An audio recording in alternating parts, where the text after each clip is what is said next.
Alléluia. La grâce de Dieu est sur toi, la paix de Dieu te guide et que la bénédiction du Seigneur abonde dans ta vie. Que l'Éternel t'accorde la plénitude de sa grâce et que tu puisses aller de gloire en gloire, de victoire en victoire, que jour après jour, l'Éternel se manifeste davantage dans ta vie parce que tu as choisi la bonne part, toi qui as choisi Jésus. Je voudrais te dire que ta position est stratégique. Alléluia. Tu es dans une situation stratégique là où tu es maintenant. C'est ça le thème de notre méditation aujourd'hui. Tu es dans une situation stratégique. Qu'est-ce qu'on appelle la stratégie?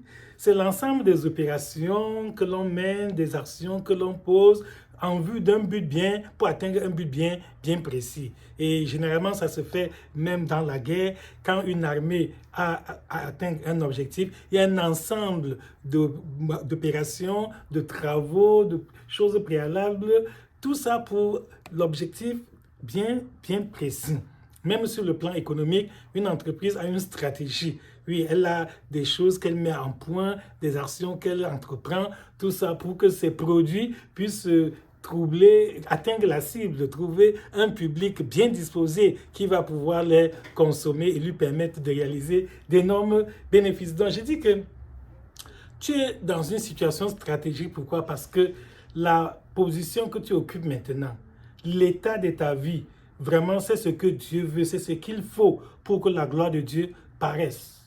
Je sais que ça va te surprendre, parce que très souvent, tu dis que tu es défavorisé, les gens autour de toi te le disent, que vraiment, ça ne va pas et tu manques de ceci et de cela. C'est vrai, tu as des manquements, tu as des infirmités, tu as beaucoup de problèmes, tu as tant de défis à relever, tu rencontres des obstacles de tous les côtés, même ta santé physique, ça ne va pas, tu es malade, peut-être tu as déjà été suivi de soins dans des hôpitaux sans suite et même auprès des guérisseurs indigènes et cela n'a pas donné. Tu veux déjà désespérer parce que ton état de santé ne fait qu'empirer. Non, au contraire. C'est le bon moment. C'est justement quand ça a dépassé les médecins, quand ça a dépassé tous les êtres humains et que tous disent que ta maladie est incurable, qu'on ne peut plus rien faire. C'est à ce moment-là que Dieu est prêt à intervenir. Alléluia. C'est pour ça qu'il dit que ta situation est stratégique. Même toi qui es abandonné par tes amis, ceux qui étaient avec toi hier, ils sont fuis. Personne n'a plus ton temps. Peut-être parce que tu es dans le chômage. Peut-être parce que tu as perdu ton emploi. Tu n'as plus de moyens. Ok, tous ceux qui gravitent autour de toi à cause des intérêts matériels et pécuniaires qu'ils recherchaient et qui faisaient semblant de t'aimer. Maintenant que tu es tombé, comme on dit, et que tu es foiré, tu n'as plus rien. Ils ont tous disparu. Quand tu les vois en route, il y en a qui pour les plus gentils, ils te saluent de la main, ils te font le drapeau à distance. Mais pour la majorité d'entre eux, ils t'évitent, ils t'esquivent, ils font même tout pour que vos chemins ne se croisent pas. Et quand même, par hasard, par la force des choses et des circonstances, ils te rencontrent, ils t'ignorent. Ils font comme si tu n'as même jamais vu. C'est ça.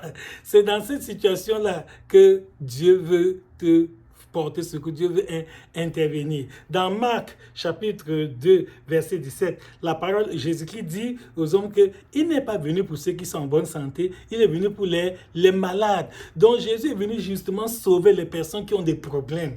Si les gens n'avaient aucun problème, si tout était parfait dans le monde, Dieu n'aurait pas eu besoin d'envoyer son Fils dans le monde pour nous sauver. Jean 3, c'est dit que car Dieu a tant aimé le monde, qu'il a envoyé son Fils unique, Jésus-Christ, afin que quiconque croit en lui ne périsse point, mais qu'il ait la vie éternelle. Dieu a aimé ce monde déchu, ce monde qui a perdu la grâce de Dieu, qui a perdu la bonne relation avec Dieu depuis le jardin d'Éden, où nos premiers parents, Adam et Ève, se sont détournés de la volonté de Dieu. Oui, mais malgré cette déchéance, malgré cette chute, malgré notre perversion, malgré nos péchés, malgré toutes nos infimités, le Seigneur nous aime. C'est ce que je voudrais te réitérer à travers ce message. Que quelle que soit ta souffrance, quels que soient tes problèmes, quels que soient les blocages que tu rencontres, quels que soient les défis que tu as surmontés, quels que soient vraiment les déceptions que tu as subies de la part des membres de ta famille, de tes camarades, de tes collègues de service, quel que soit ce que tes amis t'ont fait, ta position est stratégique. C'est-à-dire que Dieu cherche des gens comme toi. Jésus est venu justement pour les malades, pour ceux qui ont des problèmes, pour ceux qui ont des difficultés. C'est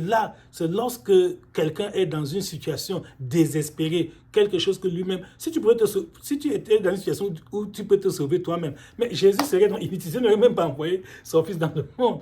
C'est ça. Nous avons besoin d'un sauveur parce qu'aucun de nous ne peut se sauver soi-même. C'est ça. Parfois, Dieu laisse que tu arrives à bout de tes efforts, que tu déploies toute ton énergie, toute ta sagesse, tu mets en œuvre toutes tes relations, tout, et ça ne donne rien. Et c'est une manière pour lui de t'appeler. Dieu est en train de t'appeler à lui. Donc, je voudrais te faire comprendre que ta situation est stratégique, vraiment. Là où tu es là. Les gens disent que tu es mal placé. Non, je dis que tu es bien placé. Oui. Les gens disent que tu es mal placé parce qu'ils voient que tu n'as pas d'argent, tu n'as pas de diplôme, tu n'as personne, tu n'as pas de relation. Non, on dit que tu es mal placé. Alors que pour Dieu, tu es plutôt bien placé. C'est ça que la Bible nous dit, que la sagesse des hommes est une folie devant Dieu. Pendant que les hommes voient que tu es fini, que tu ne deviendras plus rien, c'est là que Dieu dit que voilà la qualité de personnes que moi je cherche pour démontrer ma gloire dans leur vie. L'apôtre Paul en a parlé dans 2 Corinthiens 12. Il dit que il avait même une écharpe dans la chair, qui le soufflétait. Et il a prié 3 fois demandant au Seigneur de l'en délivrer. Mais Dieu lui a dit que non, ma grâce te suffit, car ma puissance s'accomplit dans la faiblesse. Alléluia. Donc Paul était dans une situation stratégique. C'est dans ce genre de situation-là que la puissance de Dieu s'accomplit. C'est quand l'homme est faible, l'homme est incapable, l'homme est dépassé, l'homme est découragé, ne sait plus où aller. Tant que tu es encore où tu peux aller, tu ne peux pas faire une bonne prière. C'est vrai. Les prières que nous faisons en dormant là, en somnolant, avec la fatigue, en train de bâiller, c'est parce que tu as encore beaucoup d'autres solutions. Entre guillemets, tu dis que bon, si Dieu ne n'exauce pas, je peux aller voir mon oncle, je peux faire ceci, je peux prêter l'argent à gauche ou à droite. Lorsque tu vas te retrouver dans une situation où il n'y a plus d'issue, humainement parlant, il n'y a aucune solution, il n'y a pas moyen, ni matériellement, ni spirituellement, ni médicalement, rien. Tout est perdu, bloqué. Ce jour-là, tu feras la vraie prière. Tu vas prier, tu vas gêner. C'est-à-dire que ce n'est pas quelqu'un qui te dira, on n'a pas besoin de faire la police de retard pour que tu pries ou que tu médites la parole de Dieu. Tu vas chercher Dieu de ta propre initiative. C'est-à-dire, ça va en ce temps-là, quand tu pries, ça sort du fond du cœur. Quand tu parles, tu ne récites pas les formules de prière que tu as entendues à gauche ou à droite. Non, non, non. Là, la prière sort. Tu vois que Anne Asilo était dans une situation stratégique parce qu'elle était tourmentée par le fait qu'elle n'avait pas d'enfant. Elle était une femme stérile et en plus, sa coépouse Pénina lui prodiguait des mortifications tout le temps, vous voyez, et elle n'avait pas vraiment d'autre issue. C'est alors qu'elle s'est isolée dans 1 Samuel chapitre 1 auprès d'un poteau dans le temple de l'Éternel, pendant que les gens étaient dans l'ambiance. C'est ça, même toi aujourd'hui, tu es dans beaucoup d'ambiance, de distraction, de divertissement, parce que tu ne comprends pas ta situation, tu n'es pas encore arrivé à bout de toi-même. Ouais, tu as encore beaucoup d'échappatoires, tu as encore beaucoup de raccourcis, tu as encore beaucoup de solutions de rechange. Que si ça ne va pas avec Dieu, je vais faire comme ça. Si vraiment Jésus n'intervient pas, je peux... Le jour où tu seras dans une situation bloquée, sans issue, tu es dans un cul-de-sac, tout est perdu et maintenant tu penseras que si je lève les yeux à gauche, il n'y a personne, à droite, devant, derrière, je n'ai personne, ni dans la famille, ni parmi les amis, ce jour-là, tu vas lever les yeux en haut obligatoirement et ce sera le vrai regard. Donc, ta situation est stratégique. Je ne sais pas dans quelle situation tu te trouves maintenant. Ce message peut-être te trouve dans un moment de questionnement intérieur. Tu te poses des questions que tu n'arrives même pas à formuler, tu n'arrives même pas à dire ça aux gens. Mais ton cœur, même malgré l'apparence que tu présentes, ton cœur même est en profonde réflexion que mais où est-ce que je vais? Qu'est-ce qui se passe? Qu'est-ce qui m'arrive? Qu'est-ce que je vais devenir? C'est ça, c'est une question existentielle qui te préoccupe. Et comme nous avons tous appris à faire semblant, chacun fait semblant de montrer que tout va bien, chacun frappe la poitrine, chacun fait le gros dos, chacun fait le grain, etc. Alors qu'il est en train de périr, il est en train de s'enfoncer. Quand tu verras que, vraiment c'est grave, je suis vraiment, tu comprendras que, il faut que je me tourne vers Dieu. Dans Somme chapitre 50, du verset 14 au verset 15, la Bible dit que offre pour sacrifice à Dieu des actions de grâce et invoque-moi au jour de la détresse, je te délivrerai et tu me glorifieras. Alléluia. Donc si tu es dans la détresse, Dieu t'attend. C'est une position stratégique dans laquelle Dieu t'a placé pour que tu l'invoques et qu'il t'accorde la délivrance et ainsi tu pourras le louer. Je peux prendre une autre image. Lorsque l'on veut fabriquer un produit, par exemple, un vêtement, il y a ce qu'on appelle la matière première. Parfois, c'est le coton qu'on prend, ou la laine, etc. Bon, on prend ces matières premières, les industriels la transforment et finalement, ça devient le tissu avec lequel on va confectionner un vêtement. J'aimerais dire que tes difficultés, c'est ça la matière première. Tes problèmes, tes handicaps, tes maladies, tes souffrances, ton chômage, ton célibat, ta stérilité. Je ne sais pas quelle est la difficulté qui te montre, ce qui déchire, ce qui te fait vraiment mal au point que tu ne sais plus comment faire. Oui, tous ces problèmes, tous ces handicaps, c'est ça la matière première dont Dieu veut se servir pour façonner ton avenir, pour fabriquer ton témoignage, pour opérer des merveilles dans ta vie, en sorte que ceux qui te verront demain, ils diront que oui, c'est Dieu seul qui pouvait faire cela, que l'homme ne pouvait pas le faire, que ce n'était pas humainement possible. C'est ça. Donc, ne te plains plus, ne te plains de personne, n'accuse personne. Quel que soit ce que les gens t'ont fait, tu as vu le cas de Joseph. Quand ses frères l'ont vendu comme esclave, ils croyaient qu'ils l'ont eu, alors que c'était la matière première dont Dieu devait se servir pour l'amener à devenir plus tard premier ministre. Même la femme qui a menti sur lui, en disant qu'il a voulu se prostituer avec, alors qu'en réalité, c'est elle qui a voulu le séduire et il a refusé. Ça arrive, même toi. Je sais que les gens t'ont déjà accusé faussement et on a cru à leur fausseté et on t'a condamné à tort. Tu as voulu t'exprimer, personne ne t'a écouté, alors que c'est toi qui as raison. Non, ne t'inquiète pas. Même si le monde entier te condamne et le monde entier te repousse, te rejette, dit que tu as mal fait, alors qu'au fond de ton cœur, tu sais que tu n'as pas commis ce mal. On a fabriqué des preuves, on a cherché des témoins, on a fait, avec toutes les manipulations du monde moderne, avec la technologie et tout le reste, avec même l'argent, on fabrique les témoins, je dis avec l'argent, avec l'influence, avec l'autorité. On dit ça pour influencer les gens, pour qu'ils le témoignent, pour qu'ils disent des choses contre toi. Ah, ne t'inquiète pas mon frère. Pourquoi? Parce que l'Éternel est omniscient. Dieu connaît tout. Dieu connaît la vérité. Tu n'as pas besoin de te débattre, de trop te déranger, de bavarder, de discuter. Non, non, non, non, reste tranquille. Si Dieu est pour nous, qui sera contre nous? Donc si Dieu est pour toi et que même les 7 milliards d'humains qui sont sur la Terre, j'ai appris que bientôt on a déjà atteint 8 milliards. Ok, c'est pas un problème. Si même tous les 8 milliards de terriens se lèvent contre toi et que Dieu est pour toi, laisse. Ce n'est qu'une question de temps.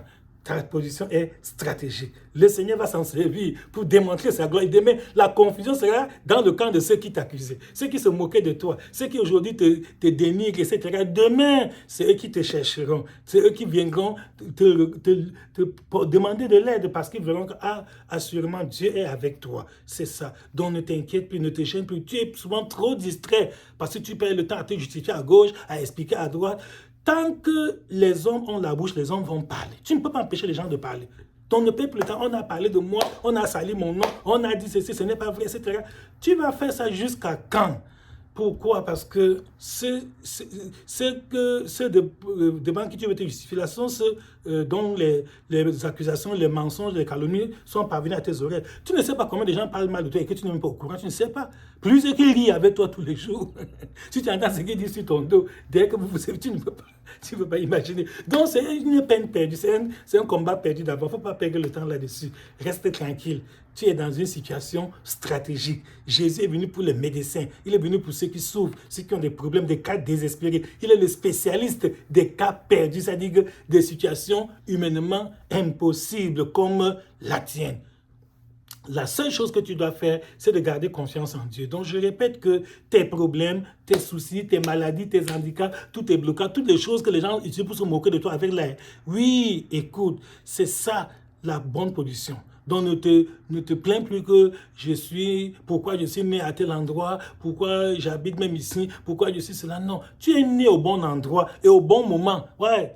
Parfois, tu regrettes que, ouais, si j'étais venu avant. Non, tu n'es pas venu en retard. Tu es venu au temps convenable. C'est Dieu qui a voulu qu'on puisse t'accoucher à ce moment-ci. Et même la famille où tu es né, le pays où tu es né, ce n'est pas un hasard, c'est le plan de Dieu. Ça fait partie des matières premières, des ingrédients indispensables dont Dieu a besoin pour façonner un très bon témoignage. Donc, ne regrette pas là où tu es né, ne regrette pas là où tu te trouves, ne regrette pas tout ça. Non, tout ça, toutes ces circonstances extérieures sont à leur place. Ce qui manque maintenant, c'est ta disposition intérieure. Donc, je répète, tu es né au bon endroit, Tu es né au bon moment. Maintenant, il faut seulement que tu y ajoutes la bonne disposition du cœur. Si, en plus de ce que tu vis, de tes souffrances, tes larmes cachées, c'est-à-dire qu'il y a des moments où tu pleures seul la nuit, personne n'est au courant, mais Dieu le sait. Dieu sait, Dieu connaît même les larmes qui coulent intérieurement et que physiquement, tu es en train de sourire pour garder la forme et ne pas paraître ridicule devant les hommes. Dieu connaît ta douleur, Dieu connaît c'est-à-dire que Dieu connaît les pensées, les désirs les plus profonds de ton cœur. Et le Seigneur, dans sa miséricorde, Dieu, dans sa bonté, voudrait te faire du bien. Dieu voudrait te visiter, pourvu qu'il trouve ce que nous avons dit tout à l'heure en toi, la bonne disposition du cœur. Un cœur qui n'est pas rancunier. Un cœur qui pardonne, même à ceux qui ne t'ont pas demandé pardon, c'est ça. Tant que tu gardes, tel m'a fait ceci, tel m'a fait cela, tel avait parlé mal de moi, tel a monté encore contre moi, ils ont fait des intrigues, ils m'ont arraché ceci, ils m'ont pris cela. Non, non, non, non. Si je suis comme ça, c'est à cause de tel. Non, non, non, non, non. Ça, c'est pas la bonne attitude pour un chrétien. Un vrai chrétien laisse tout entre les mains de Dieu, parce que c'est Dieu qui a le dernier mot. Alléluia. Quand Dieu décide, personne ne peut empêcher. Donc reste tranquille. Tu es au bon endroit, tu es venu sur la terre au bon moment et le Seigneur attend de toi maintenant deux choses. Un, une bonne disposition du cœur dans ton intérieur. Un cœur sans rancune, un cœur sans vengeance, un cœur sans colère, un cœur sans mauvaise pensée, un cœur sans murmure, un cœur qui ne doute pas, un cœur qui ne se fâche de personne, un cœur qui a confiance en Dieu. Et tu verras ce que le Seigneur va faire. En dehors de cette attitude intérieure, Dieu attend de toi une attitude extérieure. Quelle est l'attitude extérieure que Dieu attend de toi? Que tes paroles soient conformes à la parole de Dieu. Même si on t'insulte, ne rends pas l'injure par l'injure. Non, non, non, non, non, non. Ce n'est pas bon. Même si on se moque de toi, même si on te fait quoi, garde ta bouche, ne prononce pas une mauvaise parole. Deuxièmement, que tes actions, que ta vie soit digne de l'évangile, que tes actions soient conformes à la parole de Dieu. Et tu verras comment le Seigneur lui-même se servira de tous ces matériaux-là. C'est comme lorsqu'on veut construire une maison. Quand on veut bâtir une maison, qu'est-ce qu'on fait? On rassemble les matériaux de construction, par exemple, du ciment, du sable, du fer à béton et beaucoup d'autres choses. C'est ça. Donc tes problèmes, là, ce sont là les matériaux, tes souffrances, les déceptions que tu as eues, les trahisons, les haines, tout ce qu'on te fait là. Ce sont là les matériaux de construction. Dieu va utiliser tous ces matériaux, entre guillemets, pour construire ton témoignage, pour construire ta vie, pour que demain, tout le monde sache, voie que, la grâce de Dieu est sur toi et que l'Éternel t'a visité et qu'il a fait pour toi ce que personne ne pouvait faire. Donc, ne te lamente plus, ne te plains de personne. Ta vie entre les mains de Dieu. Il n'y a aucun être humain qui peut décider sur toi. Non. Tout ce que les gens font là, je vais décider sur lui. Personne ne peut prendre une décision sur ta vie. Non, Jésus a dit à Pilate que tu n'aurais sur moi aucun pouvoir si cela ne t'avait été donné d'en haut. Donc, Jésus dit à Pilate que même comme tu es gouverneur et que je suis assis ici à ton tribunal et c'est toi qui me juges et humainement, on croit que c'est toi qui vas prendre une décision sur moi. Non, non, non, non. Aucun être humain ne peut prendre une décision sur toi. Si quelque chose se passe, c'est Dieu qui l'a permis. Et ce que Dieu ne permet pas ne se passera jamais. Quel que soit le manipulateur, quel que soit tout ce que les hommes ont fait, ça ne donnera absolument rien. C'est dans Jean 19, 11 que Jésus a dit à Pilate que tu n'aurais sur moi aucun pouvoir s'il ne t'avait été donné d'en haut. Donc, sois sage. Je dis donc que c'est pas exprès que parfois Dieu laisse que tu sois dans des problèmes. C'est-à-dire qu'il y a des moments où le Seigneur te fait quitter ta zone de confort. Il y a des moments où le Seigneur fait que tout t'abandonne, que tu te retrouves isolé, seul. Le moment où tout va mal.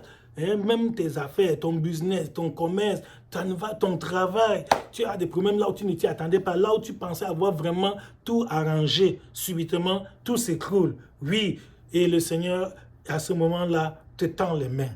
C'est ça, Dieu parle tantôt d'une manière, tantôt d'une autre. Le Seigneur veut te secourir. Dieu veut venir à ton aide. Dieu veut te délivrer. Dieu veut travailler dans ta vie. Et si vraiment tu comprends ce message, que Dieu est en train de t'isoler pour te bénir. Oui, il y a des moments, Dieu fait que tu te retrouves seul, abandonné de tous, pour qu'il soit ta personne. Alléluia. Oui, quand tu n'as personne, Dieu devient ta personne. C'est ça. Dieu est la personne de ceux qui n'ont personne. Mais tant que tu sais que je compte sur toi, j'ai mon oncle, j'ai mon ceci, j'ai mon grand frère, j'ai cela, non, ça, tu ne peux pas vraiment dépendre du secours de Dieu. Donc, voici le moment favorable pour toi où le divin portier, te considère comme l'argile, qu'il veut façonner, mouler et te donner la forme de son choix. Je ne sais pas dans quelle situation tu te trouves. Peut-être que tu as besoin du travail, tu cherches un emploi. Peut-être que tu as un problème de procréation, tu t'es marié, tu n'as pas encore d'enfant. Peut-être que tu as un problème de mariage, tu as déjà atteint l'âge nubile et tu voudrais trouver un époux ou une épouse. Peut-être que tu as un problème ou un autre, je ne sais pas, là où tu te trouves, sache que le moment est vraiment favorable pour que Dieu se manifeste dans ta vie. La Bible dit dans Psaume 103, verset 11, autant les cieux sont élevés au-dessus de la terre, autant les pensées de Dieu sont élevées au-dessus de nos pensées. Donc, Dieu n'est pas vraiment un homme. Tu es bien placé là où tu te trouves maintenant. Et le temps, c'est bon, ton temps favorable, c'est le bon moment pour toi. Pourvu que tu comprennes que tu es dans une position névralgique, que ta situation est stratégique et que c'est le genre de situation-là que Dieu cherche pour démontrer sa gloire. C'est ça. C'est le genre de personnes comme toi là qui ont des problèmes accablés, qui n'ont personne, qui sont abandonnés, qui sont vraiment rejetés, repoussés. C'est c'est la qualité de personnes-là que Dieu cherche vraiment pour démontrer sur ces personnes qu'il est le même, il ne change pas. Quand tu as vu le cas de Paul et Silas, on les avait mis injustement en prison, dans Actes des Apôtres, chapitre 16. Mais au lieu de passer le temps en prison à se plaindre comme nous, parce que toi, quand on te fait du mal, quand tu es victime d'injustice, tu te plains, tu te fâches. Au lieu de passer la nuit là à pleurer, à gémir, à se plaindre, Paul et Silas ont passé la nuit là à louer Dieu, à chanter les louanges de Dieu. Et au milieu de la nuit, le Seigneur a envoyé un ange qui les a libérés. Donc même toi, quand ça ne va pas, quand tu es accablé de problèmes, de difficultés, au lieu de te plaindre, au lieu de passer le temps à murmurer, à te fâcher ou à pleurer, non, passe le temps à chanter les cantiques, à louer le Seigneur, à le célébrer. Parce que la Bible dit que toutes choses concourent au bien de ceux qui aiment Dieu. Alléluia. C'est dans Romains chapitre 8, verset 28. Toutes choses concourent au bien de ceux qui aiment Dieu. Toutes choses, y compris les mauvaises choses, y compris les mensonges quand on ment sur toi, c'est-à-dire y compris les calomnies quand on fait le Congo ça sur toi, y compris même la haine, toutes choses, toutes les mauvaises choses, même ce que les gens vont faire chez les sorciers contre toi, chez les marabouts, les vampires, etc. Même ceux qui entrent dans n'importe quoi parce qu'ils veulent te faire du mal. Tout ça va concourir à ton bien. Ça va démontrer que ton Dieu est grand, que ton Dieu est tout-puissant, parce qu'il a la force nécessaire pour contrecarrer, détruire tout ça. Et toute arme forgée contre toi sera sans effet au nom de Jésus. Quelles que soient les machinations, quels que soient les autels occultes, quelles que soient les invocations, les imprécations, les malédictions, tout ce qu'on a prononcé contre toi, tout le malheur que les gens souhaitent sur toi, cela n'aura aucun effet au nom de Jésus. Reste attaché à Dieu, garde la confiance en Dieu, fais la volonté de Dieu, continue à te sanctifier, même si aujourd'hui les gens se moquent de toi, les mêmes gens viendront demain reconnaître que tu avais fait le bon choix, que tu avais choisi la bonne part, que c'est toi qui as été sage et que réellement mieux vaut imiter ton exemple que de suivre ce qui se passe là dehors. Donc voici le moment favorable. La Bible dit dans 1 Corinthiens, chapitre 1, du verset 27 au verset 29, que la folie de Dieu est plus sage que les hommes. Et la faiblesse de Dieu est plus forte que les hommes. Paul ajoute que considérez, frères, que parmi vous qui avez été appelés, il n'y a ni beaucoup de sages selon la chair, ni beaucoup de puissants, ni beaucoup de nobles. Mais Dieu a choisi les choses folles du monde pour confondre les sages. Dieu a choisi les choses faibles du monde pour confondre les forts. Dieu a choisi les choses viles du monde, celles qu'on méprise, celles qui ne sont point, pour réduire à néant celles qui sont, afin que nulle chair ne se glorifie devant Dieu. Donc ta faiblesse ne te disqualifie pas. Tes infimités, tes manquements, ta pauvreté, le fait que vraiment tu n'as personne, non, ça ne te disqualifie. Au contraire, Dieu cherche les gens comme toi qui n'ont personne. Dieu cherche les gens comme toi qui n'ont rien. Dieu cherche les gens comme toi qui ont des problèmes, qui souffrent, qui sont dépassés, qui ont cherché la solution partout sans trouver. Dieu cherche la qualité de personnes comme toi là pour manifester sa gloire et sa puissance, pour démontrer qu'il est le même. Il ne change pas dans la vie des personnes comme toi. C'est pourquoi je répète, tu es dans une situation stratégique. Vraiment, la position où tu es là-dedans, c'est une très bonne position. Vraiment, ne te plains pas, ne te fâche pas, tu n'accuses personne. Sache que la position où tu es là est très bonne, à condition que tu comprennes quel est le plan de Dieu pour ta vie, que le Seigneur a laissé que tout cela t'arrive, que tu sois dans ces situations pour pouvoir maintenant te porter secours, pour te délivrer, pour t'accorder sa grâce, pour que ton témoignage montre aux hommes que Dieu est le même, il ne change pas. Voilà pourquoi je dis que tu es dans une situation stratégique. C'est la qualité de situation là vraiment que Dieu a utilisée dans le passé pour montrer dans la vie de l'apôtre Paul qu'il est grand. Prenons le cas de l'apôtre Jean. On l'a persécuté. On l'a jeté dans l'île de Patmos. L'île de Patmos, c'était pas un bon endroit. C'était un endroit où on mettait les condamnés à mort, c'est-à-dire les derniers brigands du monde. Vous voyez, c'était pour les exterminer. Mais paradoxalement, c'est là-bas, dans cette île, où on l'a jeté pour lui faire du mal. C'est là-bas que Dieu a envoyé un ange pour lui accorder la révélation. Ce qu'on appelle le livre à Apocalypse aujourd'hui. Donc Dieu va faire de grandes choses dans ta vie. Dieu va opérer des miracles extraordinaires dans ta vie. Si tu comprends que tu es dans une situation stratégique et si tu te concentres, tu te confies en Dieu et tu fais la volonté de Dieu, un jour, ton jour va se lever, Dieu va te bénir, Dieu va te visiter, Dieu va te guérir, Dieu va pouvoir tes besoins, Dieu va résoudre ton problème. Le Seigneur va combler les désirs de ton cœur. Il a dit, fais de l'Éternel tes délices, il te donnera ce que ton cœur désire. Dieu sait ce que ton cœur désire, même si tu ne l'as dit à personne.